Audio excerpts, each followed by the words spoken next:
Yes, the last session is on promoting the mental wellness of international students and expanding educational opportunities for individuals with disabilities aspiring to study abroad.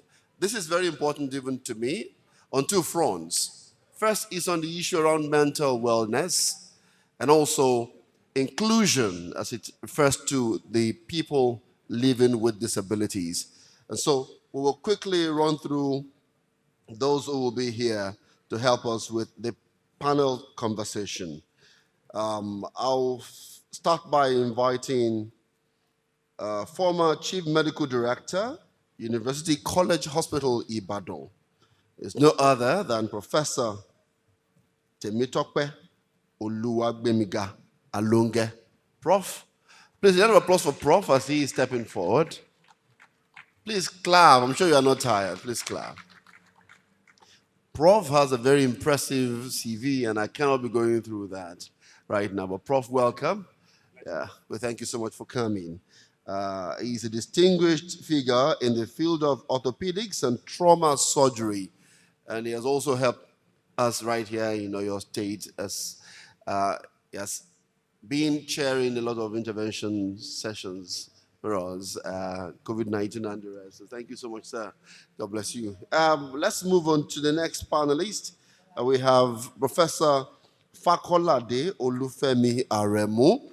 He is former Dean, Faculty of Education, University of Ibadan. Prof, please a round of applause for Prof as he is stepping forward. Yes. Thank you so much, Professor Fakolade Aremu. Joined the Department of Special Education, University of Ibadan as an assistant lecturer and became a senior lecturer in 2011. He's also the staff advisor at the Faculty of Education, University of Ibadan. Still talking about those who will be here for the panel session is no other than a principal consultant, Plumtree Advisory.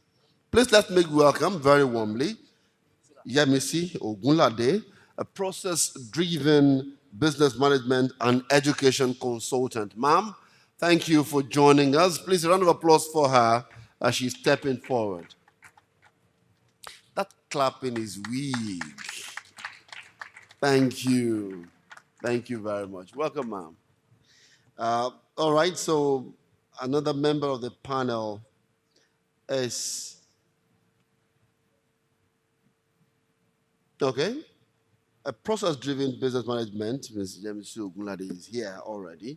Let me also invite into the podium here Dr. Olufisayo Ilubadebo, as a clinical and academic psychiatrist, a fellow of the West African College of Physicians, the highest medical qualification attainable in the African region. Please jam those hands together as I welcome right here Dr. Olufisayo Ilubadebo. Ma'am, thank you for coming. Many thanks to you. And last but not the least is a distinguished UK barrister and accomplished fintech entrepreneur with a rich portfolio spanning over 25 years of expertise in corporate law, civil litigation, banking and finance, and so on. He's the founder and CEO of MIM Finance Company Limited. It's no other than George Badejo Adegbenga. Please, a round of applause for Mr. Adegbenga as he's stepping forward. So the focus is promoting the mental wellness of international students and expanding educational opportunities for individuals with disabilities aspiring to study abroad. I hand over the microphone to Mr. Ayo Makinde. Don't grill this time. Thank you very much. Thank you. Grilling. You don't know that even grilling can take away somebody's mental health. Good afternoon, ladies and gentlemen. Perhaps to begin with would be to ask you, Professor Alonge, the meaning of mental health. It is perhaps assumed that we understand what it means, right? When we talk about mental health, for those who may be aware of it, but don't really understand what it means, give us just a nursery school understanding of what mental health means, if it is possible. Thank you very much. I think it's probably easier to define it from the theme of the meeting. If you're said to be well mentally, okay, because health itself is easy to define, a state of complete social, mental, spiritual well-being. So we say you are healthy. And so anyone that relates that to mental issues becomes a little easier to define. So instead of asking me to tell you what mental health is all about, which is a huge topic, I think it'd be easier to just stay within the confine of wellness. Okay. So you are said to be mentally well if you demonstrate some features. Okay. 4 of them, according to the World Health Organization. Number 1, you are able to realize who you are and your capabilities. Number 2, you can cope with a lot of stresses and challenges that are thrown at you. How you do that is a deeper knowledge. The number 3, you have the ability to communicate and correspond and relate with your environment successfully and productively. All right? And then finally, as a human being, you are fearless in achieving issues. The summary of mental wellness, when I say you're mentally well, is that come rain, come sunshine, you are able to adapt, you are able to cope, and you're able to survive under any circumstance. If you can do all of that, then we say you are mentally well. So your mental health issues are no longer cause for concern. Okay. Just to be clear, Right. as I said before, I didn't go to school too much. So you're saying that there is a difference between mental health and mental wellness. Mental wellness is a capture of the well-being of your mental state. A deviation from mental wellness is mental illness. Okay? Okay? And so if somebody is not mentally well, you see he's mentally ill. And there are grades and categories of mental illness. Apparently, Dr. Ibadan is a psychiatrist, so she can tell you a lot more. Okay. And so you have issues of anxiety, neurosis, psychosis. And so that becomes a big spectrum. But the issue is you are mentally well if you can demonstrate some features. And like I said, come rain, come sunshine, whatever is thrown at you, you're able to cope with it. Then we say you are mentally well or stable. Okay. To the layman. Thank you, sir. Since you have put Dr.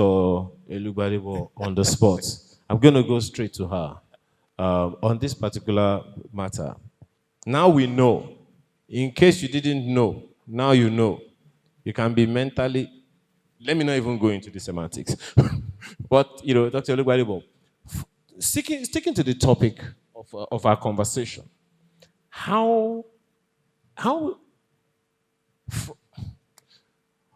what is the admission process of an international student? What's the impact on the mental wellness of that student? Okay, for international students, the fact that they are crossing the borders, I would say in general, when you gain admission into the university, maybe as an undergrad or postgrad, generally there are some, it's kind of challenging, and so it could be associated with some form of mental health challenges. However, for international students, this is quite peculiar in the sense that they are not in their familiar environment, and so they don't have all the support, and coupled with other challenges with relocation, crossing the borders, now makes all these the general challenges that students face now kind of make it more pronounced. So for international students, one of the things that depression, anxiety are like common mental problems, among international students, issues of cultural shock, lack of social support, stress from their studies, financial stress as well. These are some of the things that usually contribute to their mental health, that could contribute to mental health challenges that they could actually face with coming into a new society. Is anxiety something to be considered? Yes, it could be a mental health disorder. And how significant is it? Let me ask Professor Fakolade. How significant is anxiety in the conversation? Just go ahead. I think it's on. Okay. Thank you. Well, I will be giving a preamble from a special need person. A special need person that is experiencing some forms of impairment. We have that level of anxiety to see that I'm living a particular country with the norms and values, the culture and everything, to another country. So settling down, adjusting appropriately becomes an anxiety to that person. And it creates more problem for that person, even more with the disability that the person is experiencing. So it's important for us to know that those that are specially wired, of course, will experience issues of anxiety. The same way the normal people in quotes will experience anxiety as well. So anxiety, in some cases, if it's not well managed, can go into depression. Wow. It can go into different things. Let's stay with anxiety for now. Okay, anxiety. It's like depression is A level. Let's stay with the Mrs. Ogunlade. You want to speak to the same issue, please? Of the issue of anxiety. I'm asking that question because I hear young people today say that they are very protective of their mental health. They say it a lot. I mean, I can't imagine you saying, like in 1980 or even 1970, that I'm trying to protect your mental health. Did you even know what it meant there? You know? But now, young people say it a lot. My mental health is very important to me. So how vulnerable are they in this particular process? Good afternoon, ladies and gentlemen, and to my fellow panelists. I like where the conversation is going because I actually planned to take us a step back a bit. So Okay. you've sort of led me into that. I believe very strongly that the education landscape is a clear reflection of policy advancement. And I thought it was important to get us to think about that a bit. Now, we're talking about international education today. Yeah. A big part of international education is the fact that people are coming from their home country. Now, if you're coming from a home country where the current education landscape is not especially recognizing, accepting, and empowering of mental health challenges, mental wellness, or disability, then it means that from the beginning we've already shortchanged our students from being able to embrace international education opportunities. We must be mindful of the fact that a lot of our students who even end up taking that step and going into another country, into the educational setting of another country, we've shortchanged them because some of them have gone undiagnosed. Some of them have been in educational settings, maybe from K to 12, maybe even up till university, going on to a postgraduate degree, where their additional needs, their special needs, their conditions have not been diagnosed, recognized. They have never quite received the support. So when they go into that environment, they don't even know how to ask for help because they don't even know what is wrong with them. So I think the conversation has to begin from the home country and what our current landscape is, how that we are sort of disadvantaging a lot of prospective students and also existing students that move on from here into international education. So your comment is very correct. When they say about when our young people are talking about their mental health and their challenges, Some of them are exposed enough to be able to understand the challenges that they have. Some of them may have never been able to get the support that they need, but some are still struggling and will struggle when they move on. Wow. Okay. Let me ask Mr. Badijadi Benga. There's something that Mrs. Ogunlade just said now, and that is some may not even be aware because they have not been diagnosed in our country, particularly in places like Oyo State, Ondo State, Ogun State, etc. Once you talk about mental health, they have put you in a particular department in their minds. So people are afraid to even come out, to even subject themselves to any form of testing or checks. How do we navigate that? Okay, so firstly, I'll give a disclaimer. I don't hold any qualification in mental health.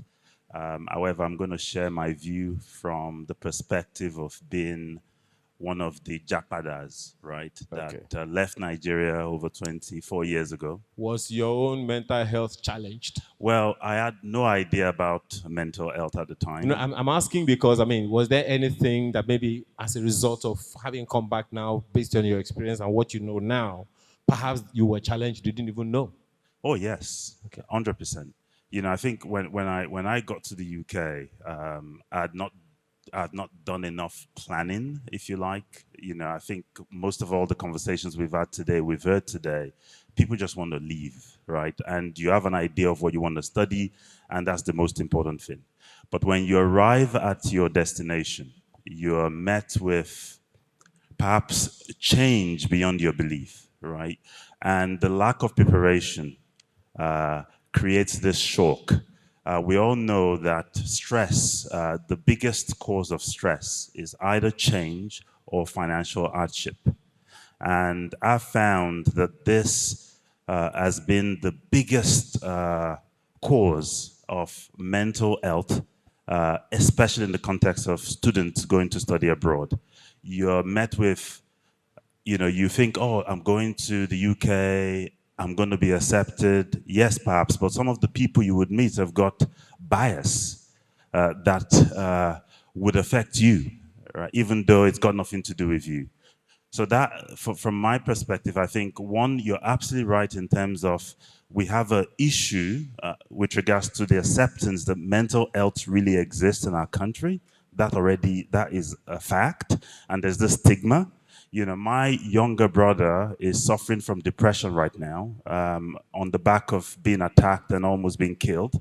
And I recall a conversation I was having, and one of my uncles said, what's wrong with him? He should snap out of it, right? And there's a lot of that. And, you know, when you hear people saying this, even people going through mental health would not want to come out because there's this belief that, especially for men, it shouldn't happen to you.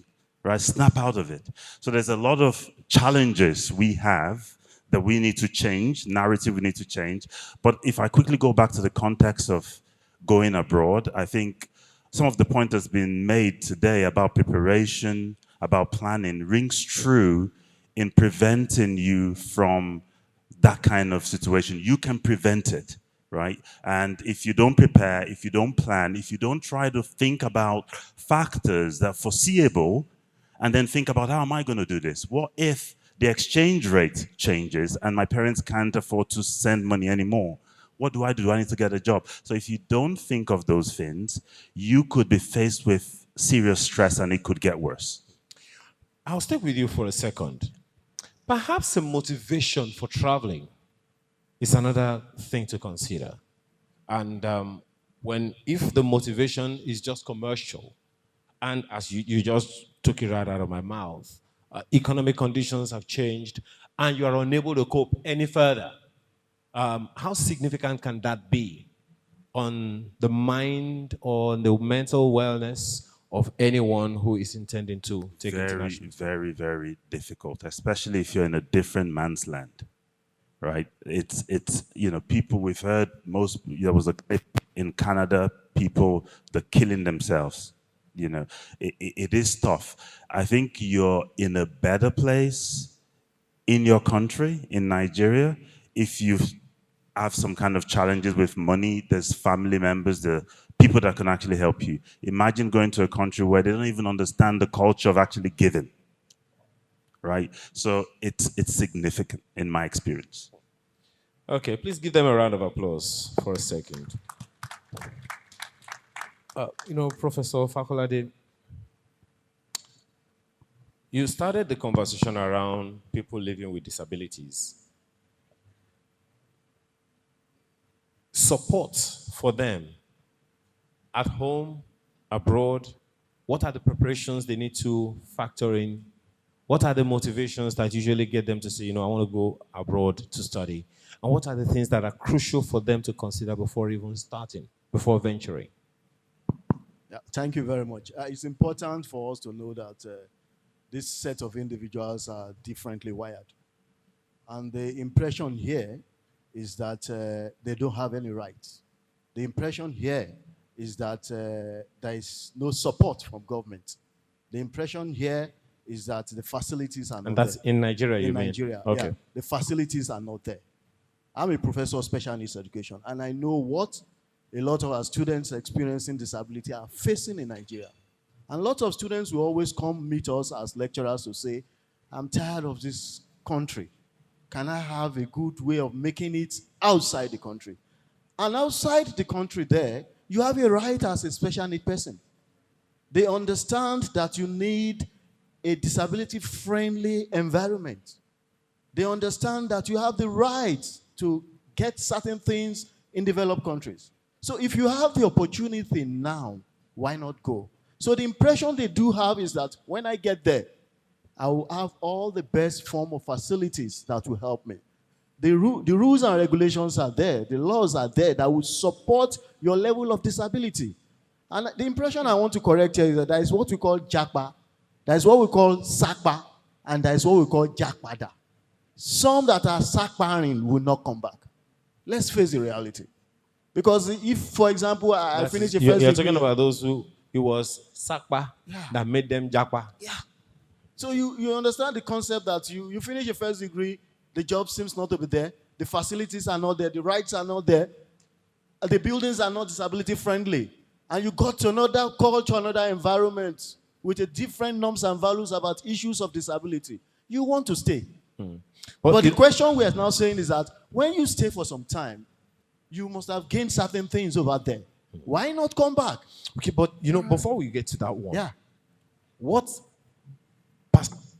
percentage-wise, how well do international students who are living with disabilities fare there compared to here at home, percentage-wise? Percentage-wise, let me give you over 10. I will let you know that we have almost like 8 or 9% of being accepted over there. Doing better than they would have done in Nigeria. Doing better. We have some first-class students, but the impression is that there should be that level of doing very well academically. Because, of course, they will not expect somebody with a third class or a pass to come over there. They will expect somebody that is, of course, doing very well academically, maybe a first class or a 2-1, to apply appropriately and to come over there. And they have all the facilities and provisions for them over there. So definitely a lot of them are doing very well, because we have instances where they write back to the faculty or the department telling us that they are doing very well, and they are ready to support some other special need persons that are eager to come over there. Okay. Professor Alonge, let me ask you this, and let's get practical. What are some of the common mistakes Professor Olugbadibo was, Dr. Olugbadibo was talking about, some of the common errors? What are some of those common mistakes that people make that make them,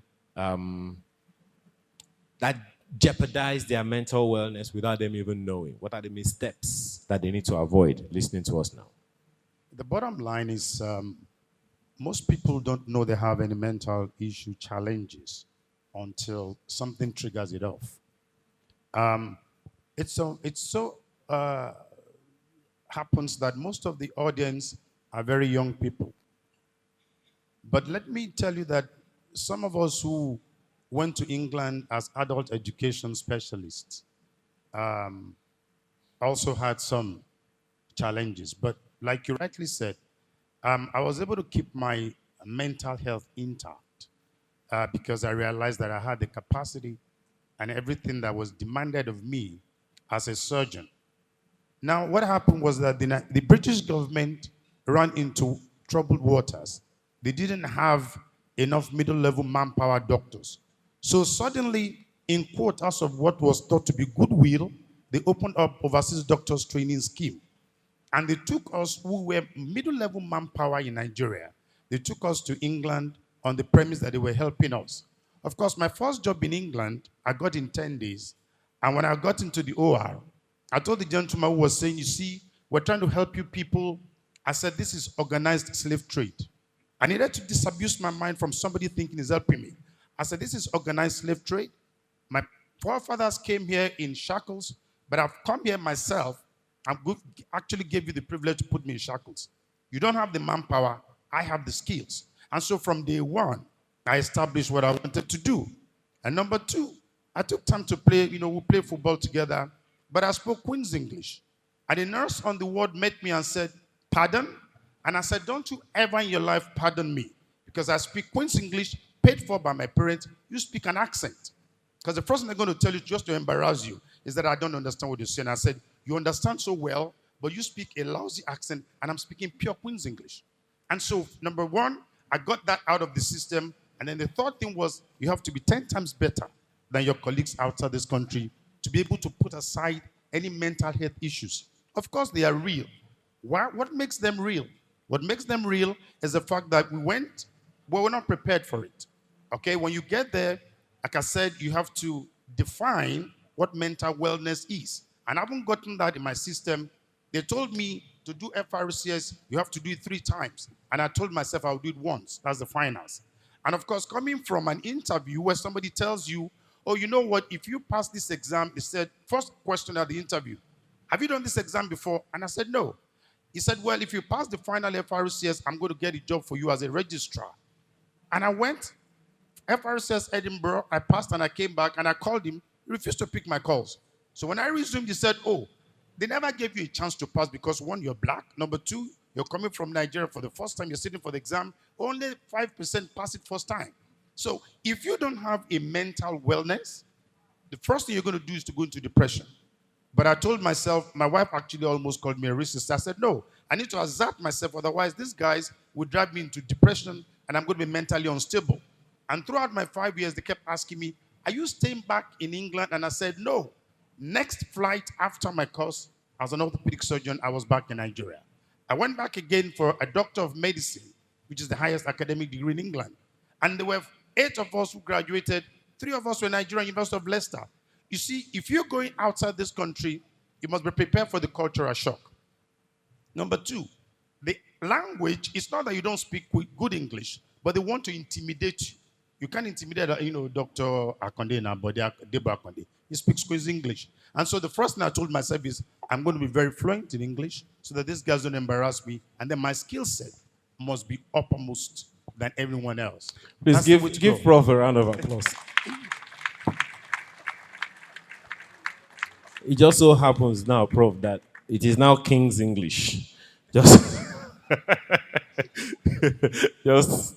just kidding. But Dr. Lugbadebo,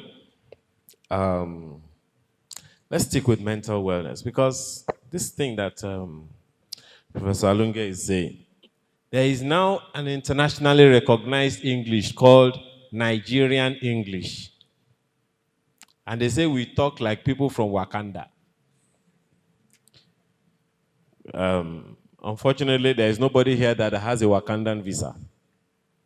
So, in terms of being confident enough not to be intimidated, how significant is that in the protection of your mental wellness? Okay, like Prof. My apologies. I asked that question because I don't know how many people today may be able to stand up to anyone out there like Professor Alonge did because they don't want to be, what's the word now, to send them back to Nigeria? They want to be, They don't want to be repatriated. They don't want to be bonded back in the next flight to Nigeria. So they will take almost anything, and then they'll gradually walk themselves into what he called organized slave trade. Please, go ahead. Okay, so like Prof rightly said, one of the things that is very important is the self-confidence. You should know your self-worth. And I also feel that knowing the reason why you're going for international studies is very paramount. So for some people, they see it as a way to develop themselves. Some see it as a way, to just jackbar and and all that. And so if there is that element of desperacy, you might find yourself in what Prof has described as organized slave trade. So one of the things I tell people when they want to travel is, why do you want to travel? What do you want to gain from this? Do you plan coming back home, or do you plan staying there? And then what do you feel you can also contribute to that community? If you go with the sense of just wanting to grab from that community and not feeling that you have something to give to them, then you always find yourself in that situation of being like in an organized slave trade setting. So it's always good to have, okay, what do I have? What can I also give to them, as a community? So for example, we have quite a number of doctors leaving Nigeria now to practice in the UK. And there's always so when they do interviews. So for example, one of my friends was doing interview, and they kept asking all of the questions. And then when she was going to round up, she told them that, I know you people are not this nice, that you would want to bring us to your country. That what do you have to benefit from my coming to your country? I know that really took them, because we're all at the background, that really took them aback, because it's always with that mindset of wanting to be to give an advantage. So my own whatever is that if you want to go for an international study, you should look inward and see what do you have to offer. That actually gives you some form of a cognitive resilience, to actually withstand some of the things you're going to face. So you know that, no, I'm not just only coming here to benefit from them. I also have something to contribute. to That's offer. really, truly, if you really have something to contribute. In other words, you have to have something to contribute. Yes. So it might not really be in terms of the tech, the whatever, but might just be, the way you do your own things. So like a lot of people have talked about community volunteering. So there are different ways. So for example, there was a time when I traveled, and it was into dementia care. And they described the way they do their whole dementia stuff, and they had problems with retaining people in their own in the system, especially the minority group. And coming from they have all the tech things for dementia care. But looking at our own community, the way we care for older ones, the multi-generational living arrangement, I was able to bring some ideas about, okay, can they do adopting older ones and all that.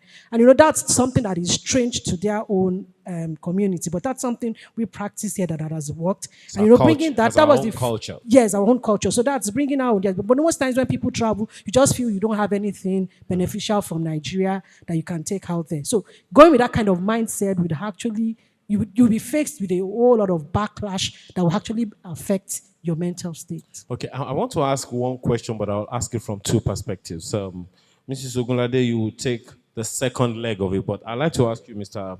Badejo Adegbenga, what are the common mistakes and faulty expectations and common mistakes that students are likely to make, particularly in this generation, when they travel abroad for education? In the meantime, if you have questions, please come out. If you have questions, just please come stand here. I will only take questions from the people that are here after these two participants have spoken. Please go ahead. Yeah, I think the first, from my experience, is preparing yourself financially. I think that's the biggest mistake. We're so quick to work out what the cost is going to be, what rent is going to be, and then we go. Examples of some of the shocks that people experience today. I've come across a lady that got a room, having arrived in Huddersfield, at Huddersfield University, got a room, signed a contract to rent the room for 1 year. without understanding that the contract she signed, if she leaves, she's liable for the entire year.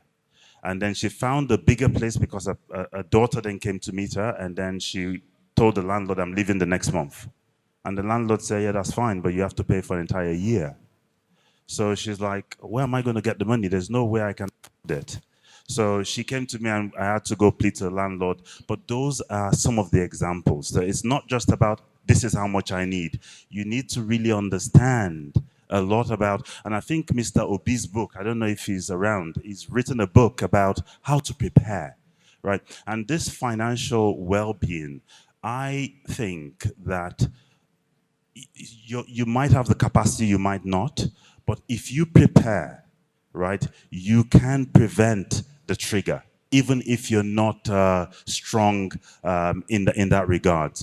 And preparation would allow you. So another quick example, if I may, going to a pub for me in the UK, I would think about the area and I'll think, okay, who are the likely people in that pub? Pub is like a place where you drink and stuff like that. And if I think that people are likely going to be racist, I will still go, but I've got the mindset that I'm most likely going to meet people that are racist. They're most likely going to say things that would upset me, but I can deal with it. So when I go, there is no shock, right? I can make a joke out of it. I can kind of get through it. So it's all about just thinking, preparing your mindset as So it goes back to confidence. confidence, And knowing that you have value to add. and being prepared. Okay, all right. Mr. Ogladi. I think, we couldn't have underscored the aspect of preparation any more than we have, but I'm probably going to drill down on 2 points. The first is being open.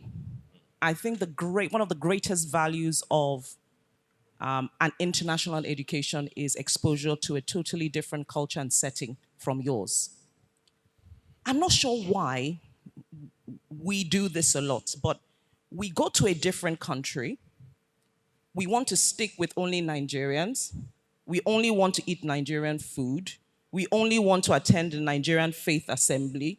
We sort of just bring Nigeria into that environment. And I think we're shortchanging ourselves because there's such an immense value and exposure to be gotten from intercultural relations, learning about different countries. Imagine in your class, you probably have people of maybe 30 nationalities, and you just want to stick to the Nigerians when you could be learning in a year about India, about Oman, you could be learning about a lot. You can build an international network that can last you for a lifetime. I'm going to punctuate you my apologies. Mrs. Ogunlade, Yes, sir. it is a big elephant in this room, and I'm going to talk about it because it is reality. Yeah. You've talked now about relating with Indians, with Turkish, and all those things. Now, here is a guy who just wants to have a girlfriend. And in that country, there are rules, written or unwritten. Mm-hmm. How do you navigate without stepping on toes that could end you to go and do time, as they say in the US? So, Mr. Makinde, I do understand that that in itself is probably a narrow aspect of the bigger picture. Okay. I don't think some negative aspects should then lead us to throw the baby out with the bathwater. No. Just a second. Yeah. It is something that could happen to a Ghanaian in Kenya. Mm-hmm. It could happen to an American in Nigeria. Mm-hmm. It could happen anywhere. But a lot has been said about culture, understanding the culture and all of that thing, all of those things. You are aware of some lawmakers in Nigeria that went to some parts of the world and did, and it brought a lot of embarrassment on the country. That's the point that I'm making. Yeah, and this is quite unfortunate, to be honest, because we also need to understand, in order to embrace the benefits, we need to be mindful of the law. So part of the moving into a new environment is understanding the setting. You understand the law, you understand the culture of where, so which is why I'm saying embracing culture. If you are embracing culture, you would then learn about these things. You would be mindful of these things. You would know the extent to which you can interrelate, the extent to which you can extend your network, but staying on the right side. So I think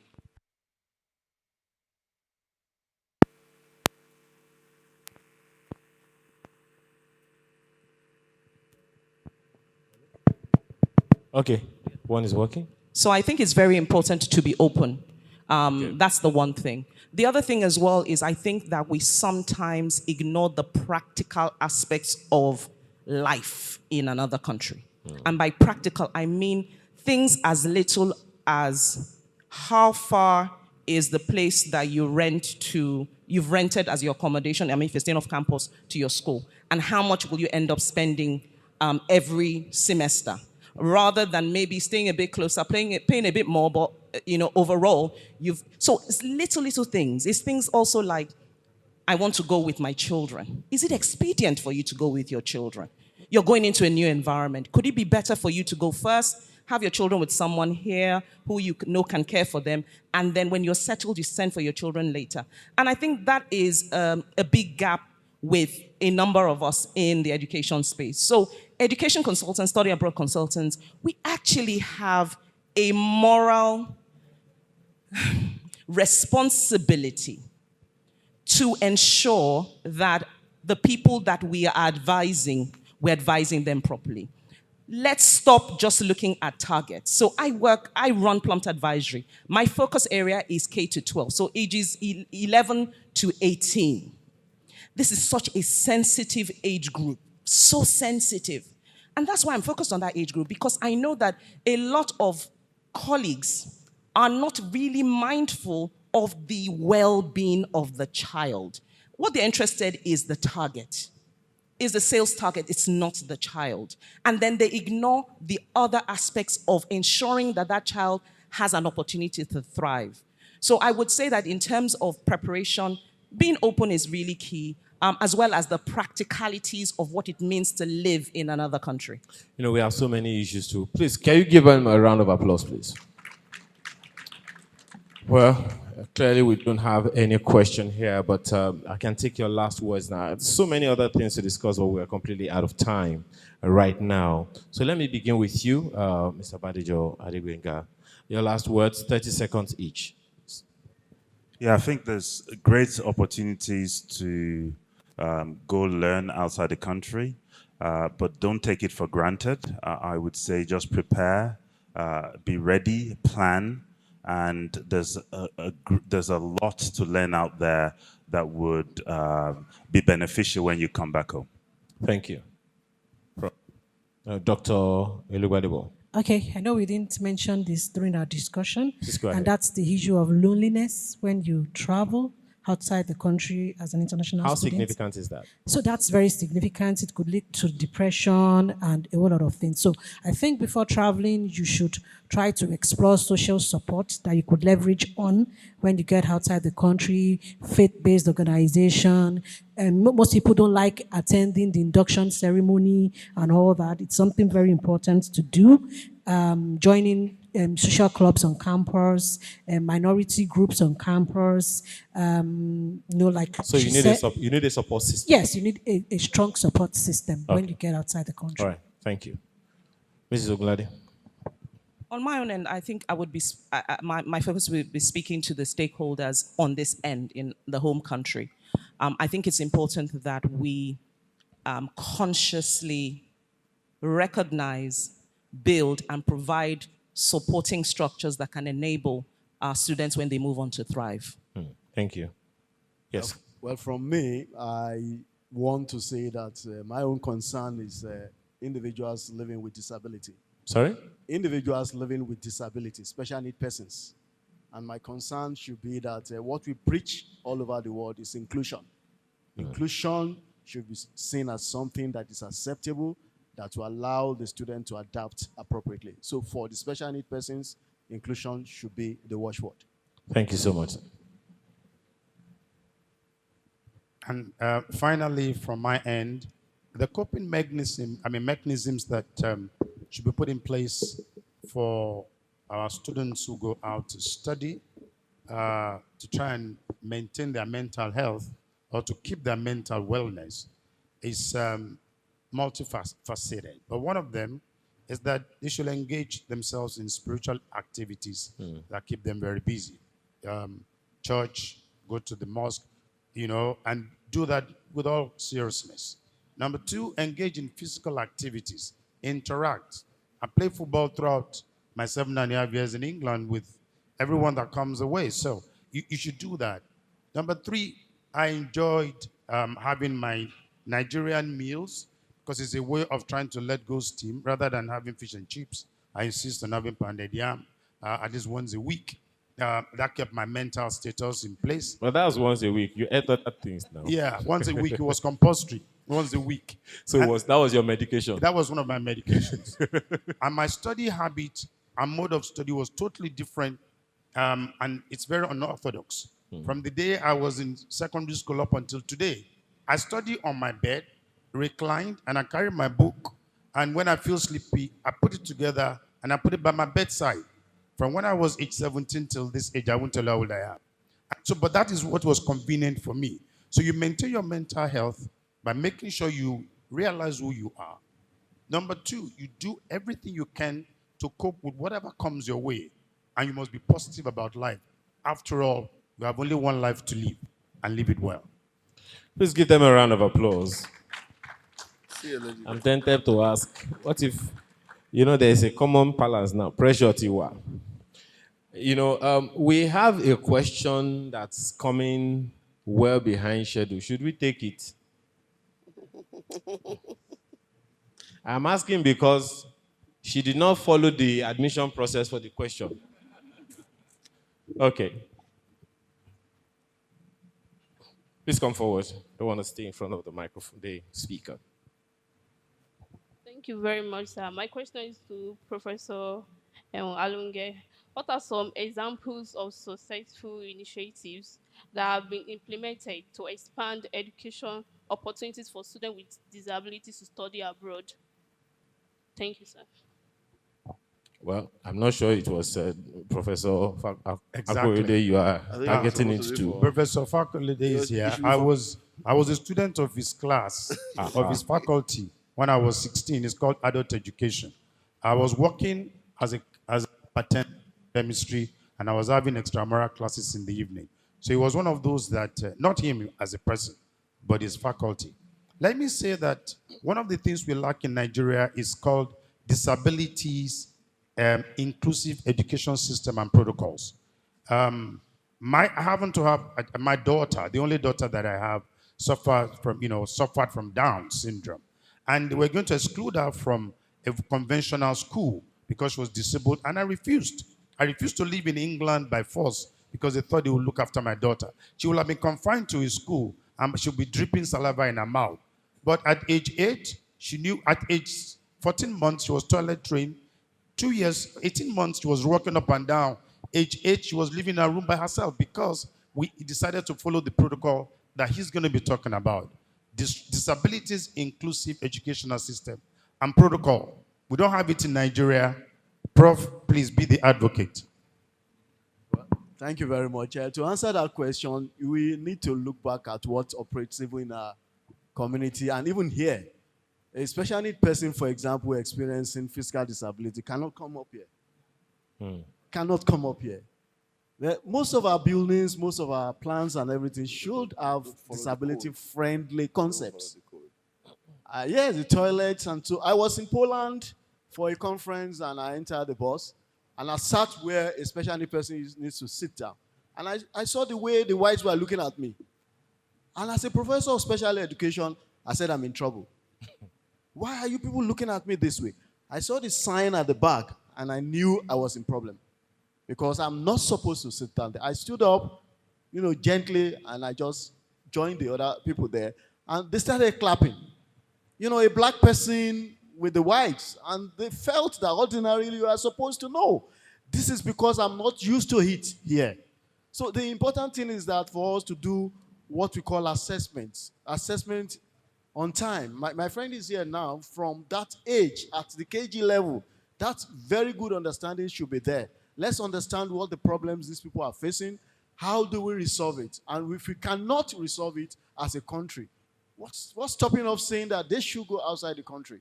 I have supervised a special needs person that is visually impaired at the PhD level. And we had to struggle together to ensure we get the best for the students. So it's important to say that you don't exclude the already excluded individuals.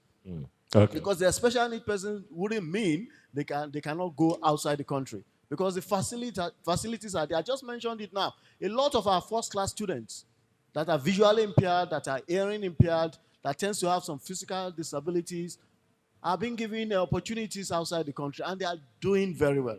So we want to ensure that whatever situation comes our way in terms of issues of don't let us see it as the end of life. Okay. Don't let us see it as if that's the end of the life for that person. Let it be something like greater opportunities, better opportunities, even outside the country. Thank you so much, Prof. Thank you. Please, let's start by telling those people who park in the place where they marked for disabled people.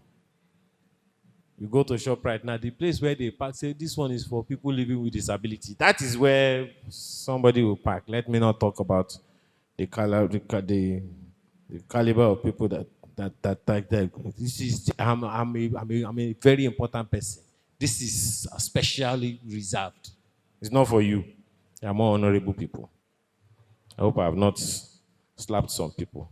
Professor Olufemi Aremu, faculty, thank you so much for your time this evening. Please give them a round of applause as I call their names. Professor Temitope Alonge, Mrs. Yemisi Ogolade, Dr. Mrs. Fisayo Ilugbadebo, as well as Mr. George Padejo Adegbenga.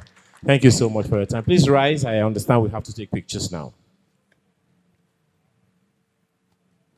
Okay, it's time for the photographs, and I'm sure the host will also be coming to take the photographs. Yes, we have almost come to the end of the program right now. I'm going to want to thank everyone who has seen this to the end.